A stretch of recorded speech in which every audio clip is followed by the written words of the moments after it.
Welcome to the National Historic Cheesemaking Center located here in Monroe, Wisconsin. Today is Wednesday, December 19th, 2012. I'm Virgil Leopold along with Don Soren on the video. And we have a very special guest this morning, Martha Bernet. Martha, we've been doing interviews of current cheesemakers and people related to the cheesemaking industry. And we thought you'd be a great person to talk to because of your being so well known here. And I know you were involved in cheesemaking. But before we do that, we'll talk also, both of us have our Swiss outfits on today. We'll talk a little bit about that later when we get to Cheese Days.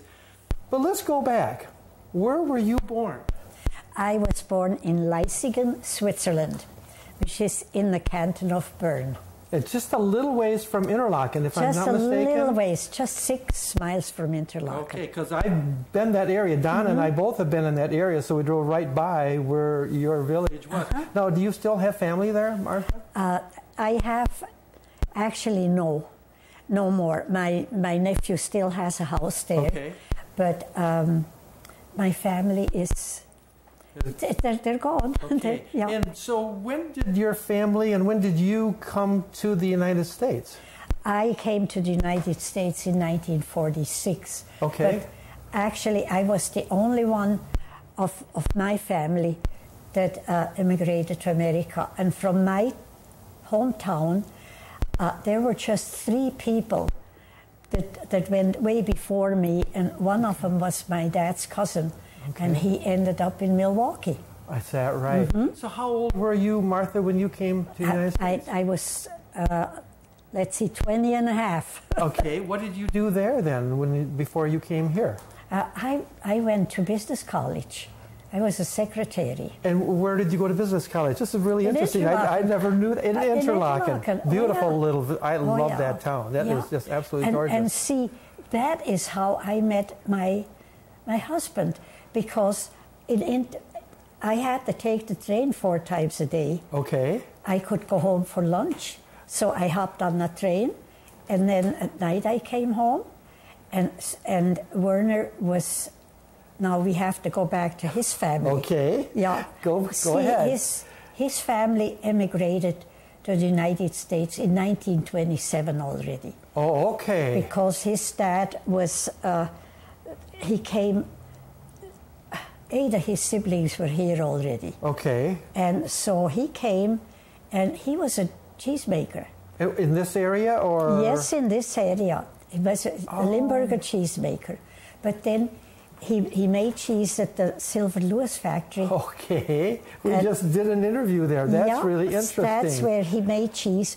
But then the hired man took off right in the middle of the big season, you know. Okay. And when you make 1-pounder Limburger and make cheese twice a day, which that was, well, Werner had to work in the factory then naturally. Okay.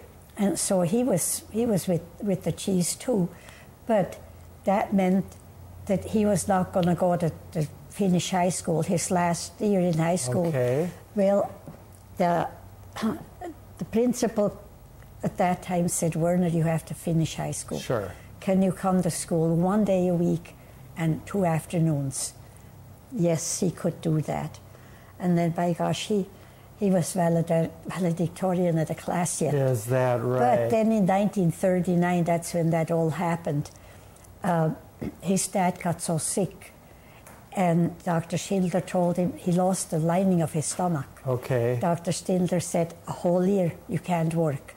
They decided to go back to Switzerland for the year. Okay. And Werner had graduated in spring, and he was going to come back in the fall because he had a 4-year scholarship to go to Ripon College. Well, that all fell through because the war broke out. Okay. And he was still a Swiss citizen. That meant he had to go into basic training and do the military service yet. Yes. But then he had to do something, and so he became a conductor on the train. And that's the train. That's where you. That's where we met. Oh my! But he always said that he wanted to go back to the United States, and he said, if you don't want to go, then there's no use that we date. Well, I was too much in love, let's put it that way. And I said, no, I want to come with you. So that's how we came back. The whole family came back together then. So did you marry in Switzerland then? Yes. You married in Switzerland, okay. In fact, this was I kind of shocked him. This was so funny. His dad went to Zurich, and they said, you can go back because you have a re-entry permit. But he told them that his son was dating a girl, and they said if they can get married within 6 weeks, she can go with him, and otherwise she has to wait the quota, which is 2.5 years. Oh, okay. Well, Werner didn't want to wait 2.5 years, but he didn't know and that. And neither did you. No.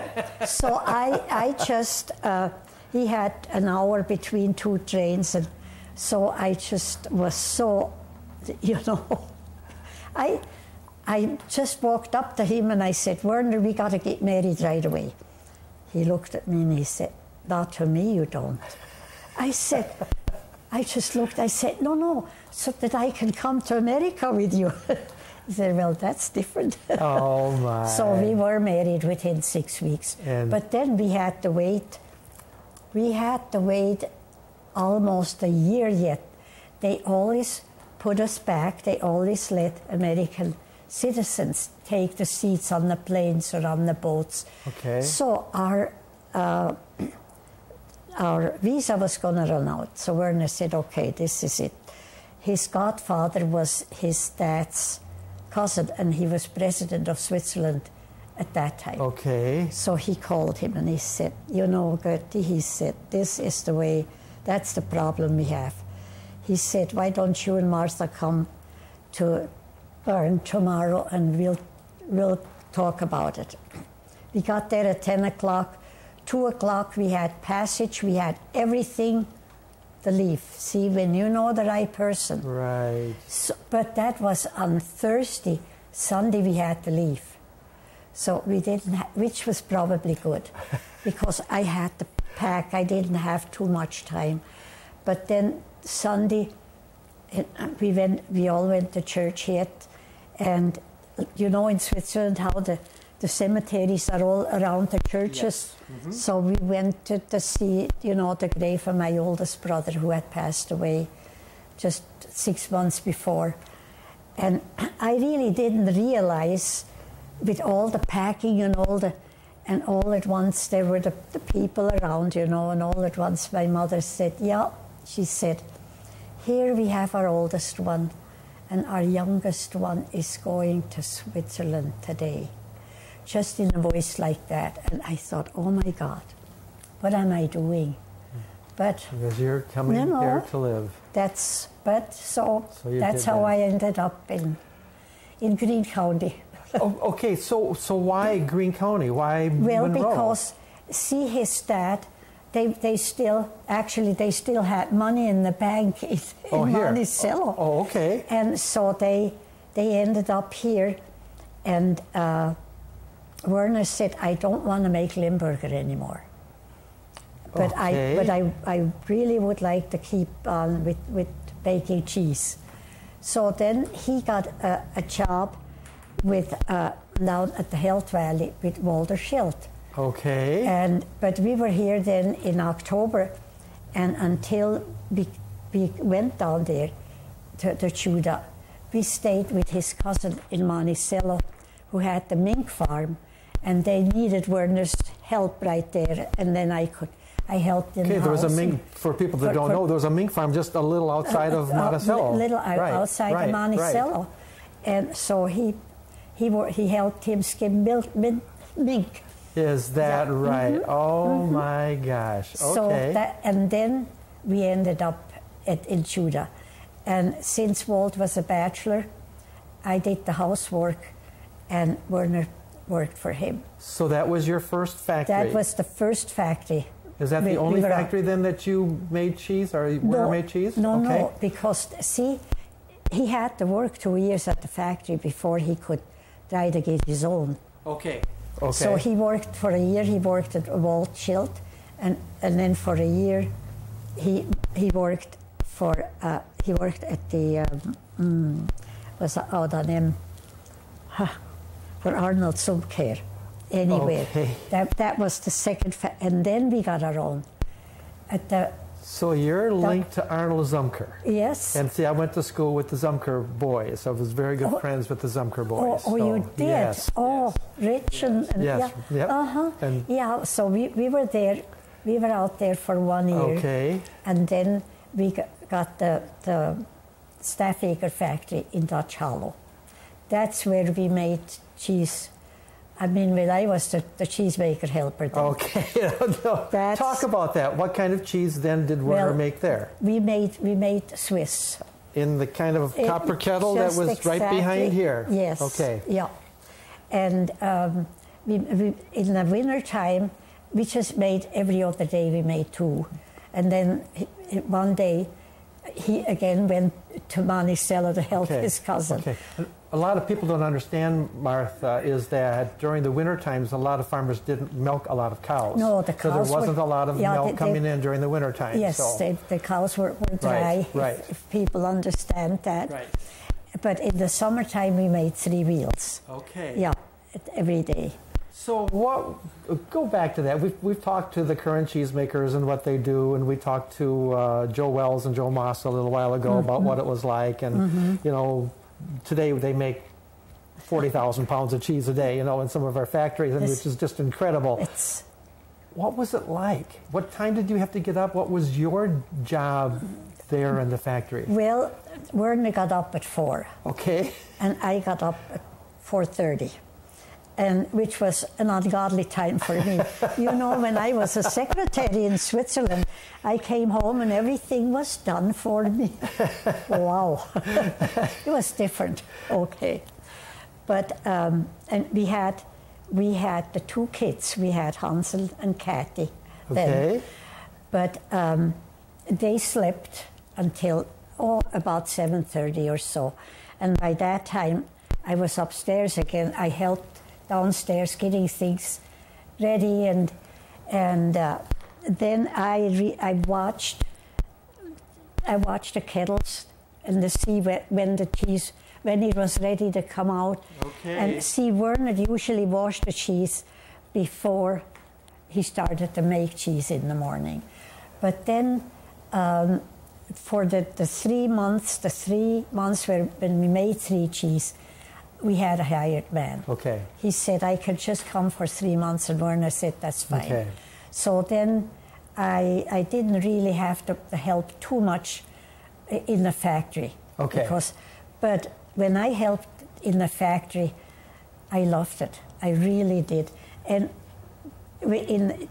then we had a separate kettle yet, so we would take the kids downstairs.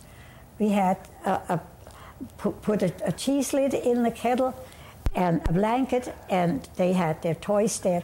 And boy, they were so in the kettle. In the kettle. So that was their crib. That was their crib or playpen. Probably now that would be child abuse, but at that time, they just had a good time.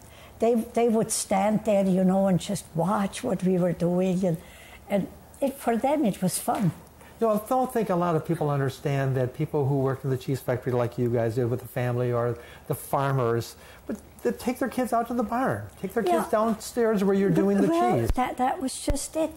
And see, and then when they were bigger, they were outside in the summer, because we had 2 farmers yet that came with horses, and see, we still had the kettles that they So that for them, that was, and then the farmers always, they saw to it that they didn't get into, you know, trouble. So you always made Swiss cheese there? We always made Swiss cheese. Okay.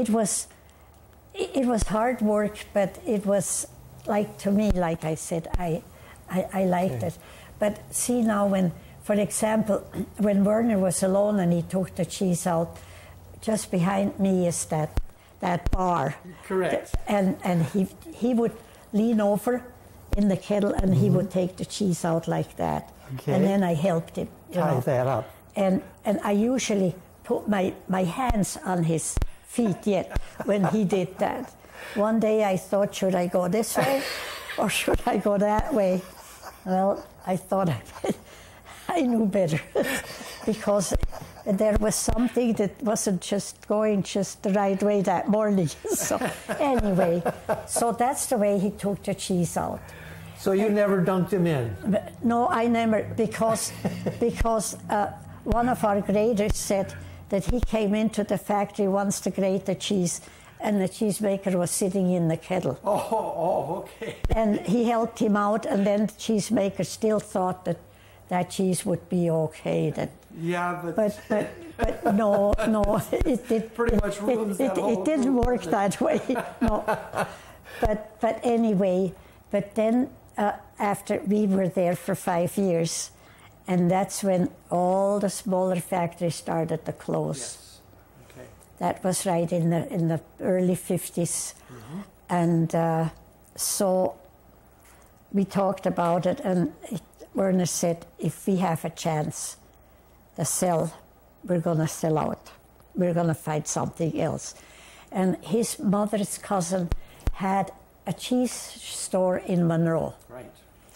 And his health wasn't just too good. And he said, kids, that would be something for you. He said, Werner, you know the cheese. Martha, you could do the bookwork and stuff. Right. And so we did. So what year was that, Martha? That was in 55. Okay. No, 55. At the end, it would be sold, and we were glad. The guy that bought in yet, he wanted the factory, and it ran yet for 4 years, After which that. Okay. we were happy for that because we didn't want him to, that maybe close the next year already. So then we. You bought that cheese. Tell people where that. It was in Monroe. Okay. And if people, the older people still know, it was called the City Box at that time. Correct. And now it's the Swiss House. Correct. And we had the store in the back of the City Box. And in fact, it used to be a bowling alley. Oh, I did It not used to call realize that the bowling alley. Okay. Yeah, because our floor, we didn't want them to do anything with the floor because the boards were just that wide. And people would say, how come? They talked about that floor. So we said, just leave it, just leave everything the way it is. And so we had to, because Johnny wanted to get out. He said, I can't do it anymore. And then we sold a lot. We had a lot of Swiss stuff. We imported a lot of Swiss things. I was going to say, people could come in and buy dresses and... and music. We had everything. Music, chalets, sais, Bratsley irons, you name it. It was kind of a fun store. For people who don't know or just watching this for the first time, not used to Monroe, the Swiss House is located just south of the square, so it's right there, about a block away, and then it's also kitty corner across from Turner Hall. So all that area right through there. It was right. It was right there. How long did you have that store then, Martha? 28 years. Really? Yeah, 28 years we had it, right? and it was a lot of work, 7 days a week, but. We were used to that from the factory. Although when we moved off the factory, I said to Werner, that getting up at 4 o'clock in the morning. So this wasn't so bad. No way. I just have to tell you one little thing when we were at the factory. One afternoon, Werner had to wash the cheese because we had boiler trouble in the morning. So I was the good girl and I washed a lot of the lids because I thought then at least that's done. Well, I washed a lot. And then I was thirsty. It was hot. And what the cheesemaker helpers do when they get thirsty? Well, they go and have a beer. And that's just what I did. I washed 4 more lids. That steel sponge got heavier and heavier. Well, anyway, when Werner came out of the cellar, I was sound asleep on the cheese press. years and years ago, afterwards, all at once he'd say to me, "Would you maybe like a beer?" Well, anyway, that was the cheese in the cheese making business yet, and now we're at the cheese store. And at that time, you know, the stores they really didn't have cheese and cold cuts. Right. 28 years later, yes, all the stores had cold cuts, and they sold cheese, and all the cheese factories. See, at that time, the cheese makers just the farmers came and bought cheese, not people. Okay. You didn't sell cheese to other people, just to the farmers. Right. Well, you know how that changed now after well, we sold the store in '83, so that's a long time ago. But we did real well. We always had two kinds. Werner always ate some, and then and we never bought cheese during the winter. We just had grass cheese, not silo cheese. Okay. And that was the best. That's another thing. We had a nice visit with Bruce Workman up in Monticello. I think he's the only one right now that does the wheel Swiss here in Greene County, and it's all grass fed. It's all grass. All grass. Yes. There is a difference. See, we bought cheese from that factory. Okay. And we bought cheese from the Franklin factory, from Ivan. You know, Ivan. He made cheese there. Yeah. So anyway, so we had the cheese store, and we really tried to have the best. And I have to tell you, one Sunday afternoon, I was alone at the store, and a limousine pulled up. Little man came out, and his chauffeur, and they came into the store, and he looked around, and he said, "Well, none of that Kraft junk." I said, "Don't knock Kraft, please." I said, "Kraft has the money to advertise cheese. Right. We don't have the money, right. But they advertise." And I said, "We don't have it because you can buy it in all the grocery stores. We have to have something different." Right. But like I said, don't knock Kraft, because they really advertise cheese. He goes like this. He said, "I'm Mr. Kraft from Chicago." Is that right? Yes. Oh my! He was in his 90s then already. He bought aged Swiss. He said that you can't buy that any place in Chicago. And he bought knockwurst. And his chauffeur kind of chuckled. He said, "You know, at the Kraft mansion, you don't eat cheese like that and knockwurst. But every morning about 10 o'clock, I go to my chauffeur's place, and we have a beer and we have cheese and knockwurst." I thought he was the nicest, man to talk to. Wonderful. And I told him, I said, "You could have knocked me over with a toothpick." Yes, I would guess so. Yeah. So, Martha, you moved there in the mid-'50s. Now, that kind of ties in when Cheese Days is kind of going on, correct? Yes. Is that when you started to get involved with Cheese Days? Well, actually, in 1955, I was just in the parade with the kids. Okay. Because at that time, we were still at the factory, and I really did not have time to, Right.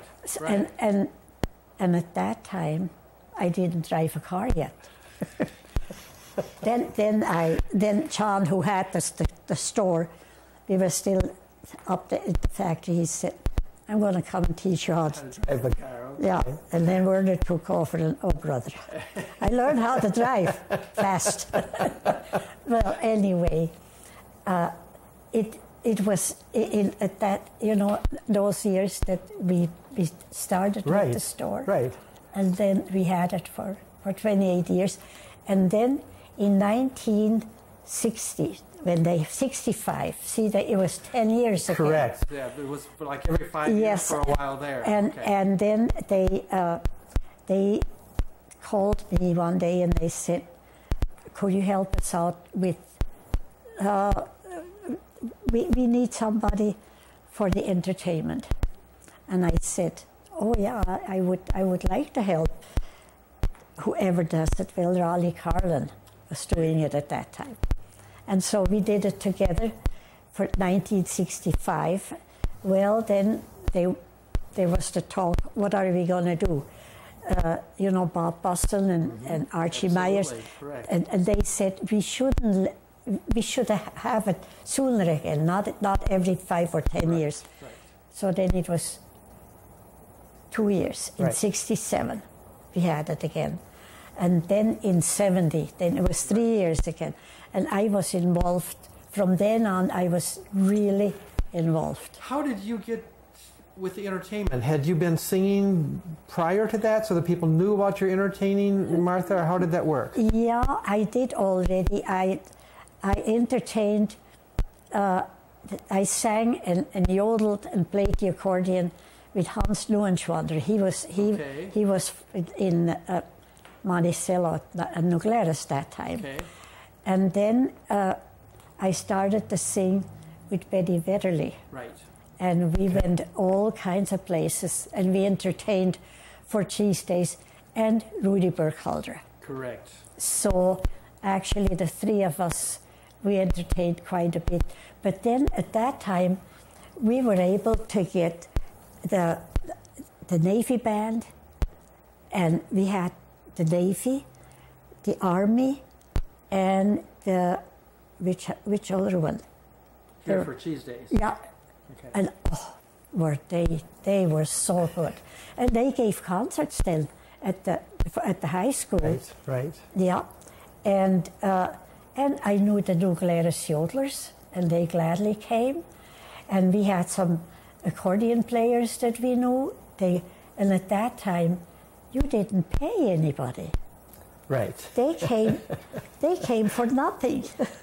Well, that changed too. Yes, it does. While I was, and one year I said, okay, I'll try I'm going to get the money that's going to pay for the entertainment. That was the only time that I did that. When I sold stuff at the store, people came to me to buy. Right. But I didn't know how hard it was to go to people and ask for money. It is not a fun thing sometimes. No, but because I went to places that I went out to the people that sold cars. Right. I said, why always hit the same people? Because people may make enough money that they can go and buy a new car after Cheese Days. Or people make enough money that they go and buy clothes, shoes or stuff like that. So that's, and I got enough. Then we had a little flyer, it looked like a Swiss cheese. And their name, if they gave more than $50, their name was printed on that. Okay. And they went all over, those flyers went all over. So, like I said, from that time on, I said, I don't think I'm going to get the money anymore. Where all did you entertain, Martha? Then you also sang with the Monroe Swiss Singers, too, didn't you? Okay, yeah, you want to talk about that? Right from the beginning. Who started that? Well, first we just had a male chorus. Okay. They didn't want the girls. Okay. Well, then they got their people moved away. Some of the cheesemakers they moved away, and so finally they thought it would be nice if they had the girls too. Okay. So that's when in 1963. Who was your director at that time? Our first director was Chris Gaffner. Okay. He was the director of the Männerchor in Nugleris. Okay. And then after him, we had, no. Was he our first one? No, he was our second one. Our first one was Ed Schütze. Okay. From from the store. Again, a lot of people go back and remember the name of the Schützes. They should remember the Schütze name. Yeah. Ed Schütze was our director. Well, then he died. Okay. And but his health was not good already, and he was a wonderful violin player. Okay. And so, Yes, he was. but he played in all different orchestras around. He gave up everything. But he didn't give up his Schnickelfritzes. That's what he called us. Whenever we had to sing someplace, he didn't ask if we wanted to wear our costumes. He said, do we have to wear our monkey suits? We just loved that. That's great. And then, then he passed away. And then we had Chris Gaffner. And then we had Betty Kaler. Okay. Betty Kaler, again, the wife of Reverend Wolfgang Kaler from St. John. So. Yeah. Betty was she was a real nice entertainer or director. And then we had Marie Power. And after that, now the 26th year already, Deb Kraus-Smith. Deb Kraus-Smith has done this for us. So yes. I sang with the Swiss singers. I still sing with them. But then Betty and we entertained in Sugar Creek, Ohio. And that's a big celebration for cheese. Is that what that is, or is that a Swiss celebration or a cheese celebration? No, it was Swiss and cheese. Swiss and cheese, like we have here. Oh yeah. But they had it for a whole week. Oh, okay. That time we just had it one day, and then it went to 2 days here. But so we went, and then we said to him, "You have enough bands, but you really don't have enough singing." And so then the Edelweiss, I didn't belong to the Edelweiss then yet, but then Clayton Streif's wife, Mert, she couldn't talk for 6 months. She lost her voice. So they needed somebody to fill in. Well, I knew the melodies, but I didn't know all the words. I had to learn 30 songs just to go to Sugar Creek. Well, some of them I just kind of... but then from then on, somebody else, who was it now? Oh, Red Sentner. He sang with him. Okay. Well, he couldn't sing, so I had to take his part. And then I was with the Edelweiss until 97. You have had such a nice experience doing that. Oh. Did that lead into the radio show? Because then you did a radio show here for a number of years also, Martha, because I know my parents would not miss that show. Don't bother to call them because they wouldn't talk to you. You know, I've done the radio show for 56 years. First, when the station started in 51, Rose Hofer Johnson was the librarian here, and she talked real good Swiss, and she was very much involved with the station.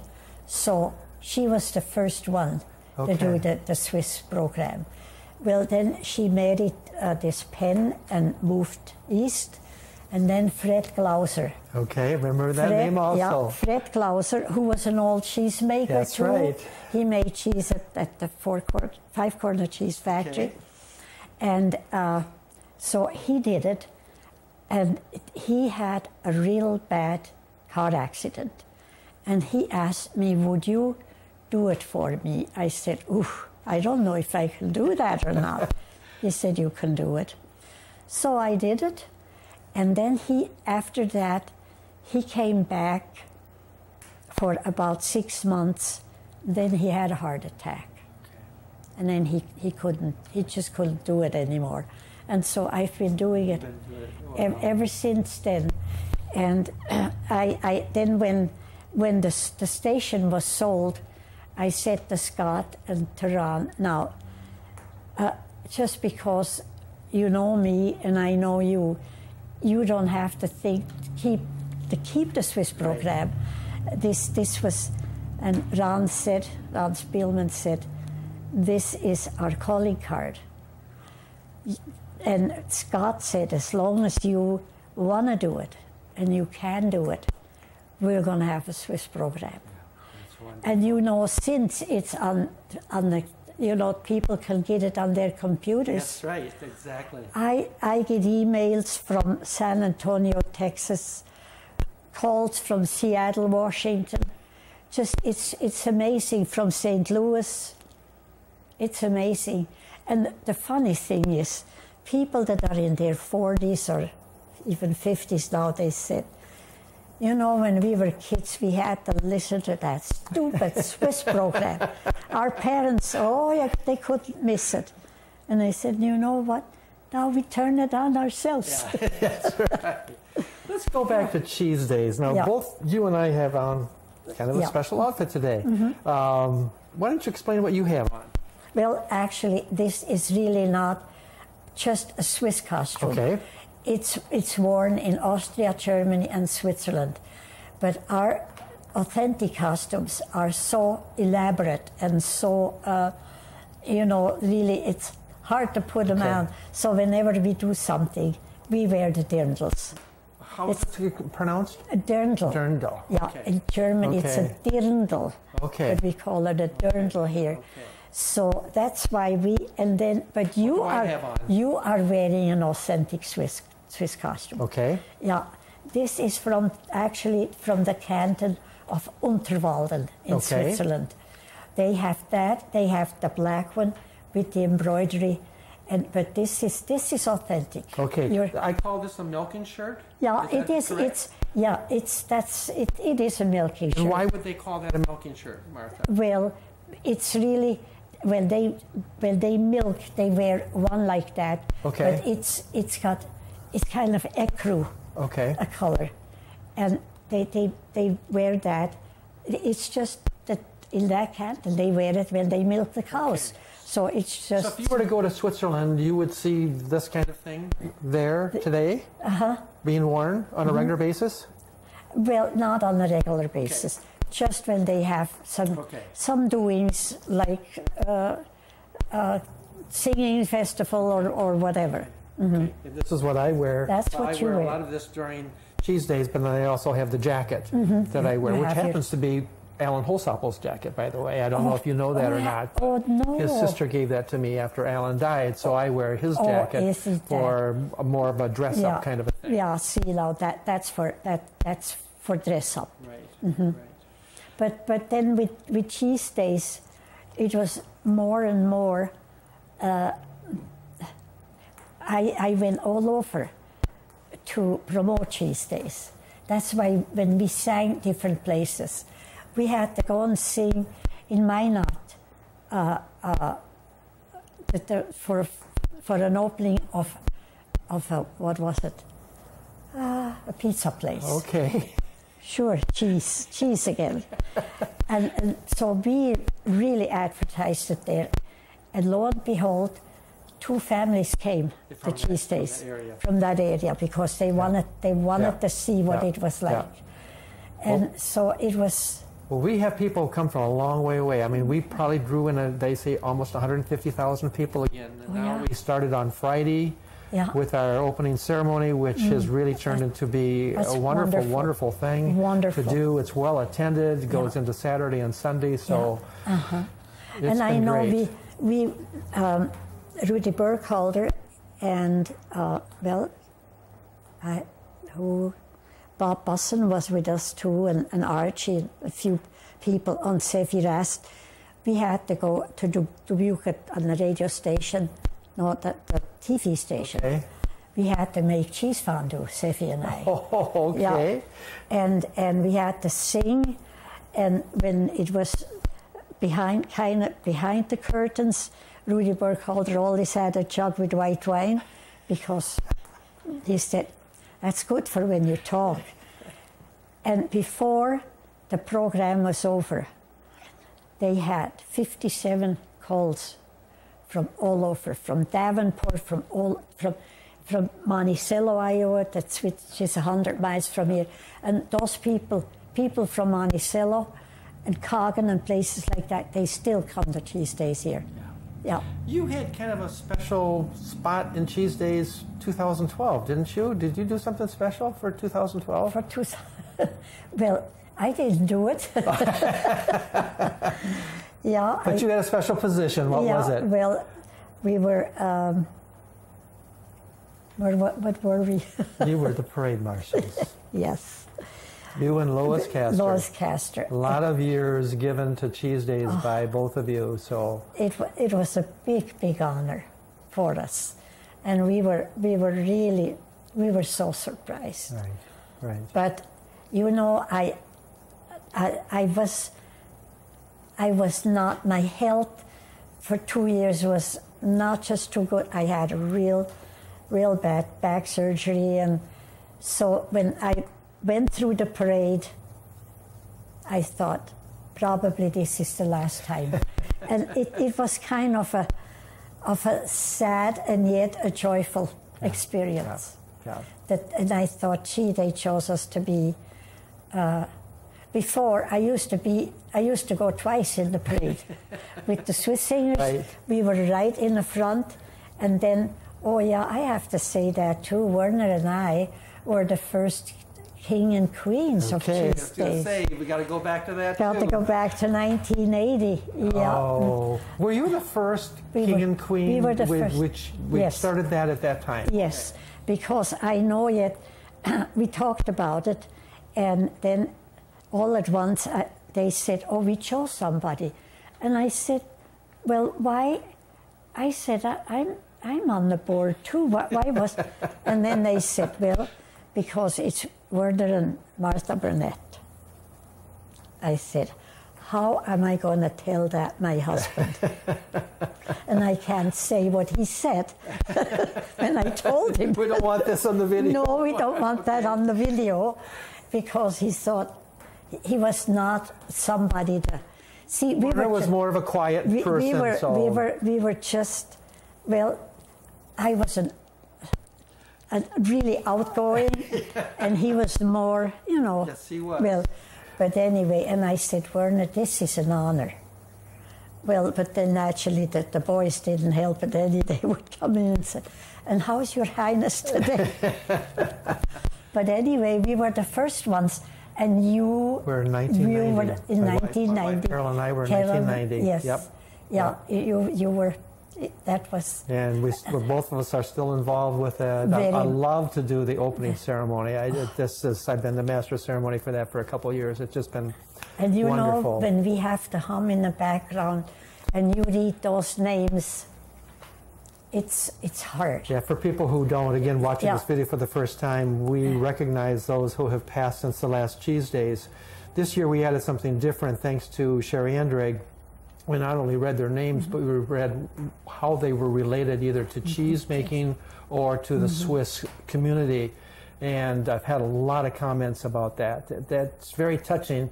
It's not easy, Martha, because this last time there were a good number of people on there that were very close friends of mine. So it's not always easy to read that and to listen to you guys humming that Edelweiss in the background. But I think it's a tribute to all those people who have given so much to this community via cheese making, via the dairy industry, via Cheese Days. So it is. I think it just makes Cheese Days a little.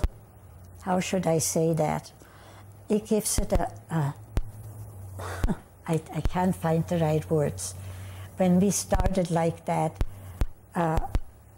this tells people that we care. That's right. That's what I really wanted to say. This is our tradition of giving to those people. It's not just a festival where people just, we care. That's right. Yeah. Well, Martha, this has been absolutely a joy for me. I've known you for so many years. I've worked with you for so many years. You are a special friend to me, a special friend to this community. And I thank you for what you have done for this community and given to this community. It is truly an honor today to have interviewed you. Thank you so very much. It's okay. It's Great. okay. Yeah.